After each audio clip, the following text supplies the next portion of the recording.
In today's video, I am going to teach you how to delete a website from Godaddy Website Builder. To get started, sign into your main Godaddy account dashboard. Make sure you are using the correct account, especially if you manage more than one website or subscription. This helps you avoid removing the wrong product.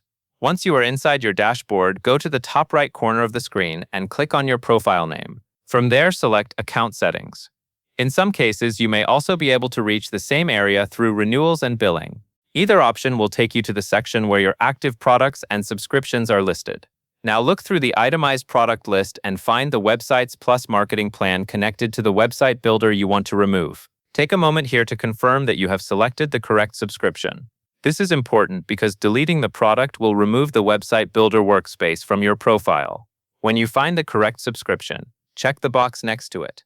After that, look for the option that says Cancel Renewal or Delete Product. This button may appear at the top of the page or along the side of the product window, depending on the version of the account layout you are seeing. Click that option to begin the removal process. Godaddy will then ask you to confirm the action. When prompted, click Delete My Product to authorize the request. This tells Godaddy that you want to move forward with deleting the website builder product. After that, Godaddy will send a verification message to your primary email address. Open your inbox, find that message, and open it. Inside the email, click the confirmation link that says, "Yes, I want to delete."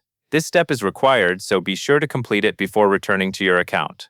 Once you confirm through the email, you will be redirected back to a final authorization screen. On that page, click Delete one last time to fully remove the workspace from your Godaddy profile. At that point, the website builder product will be deleted. If you are doing this as part of account cleanup, it is a good idea to double-check your remaining products afterwards so you know everything is set the way you want. That covers everything you need to know.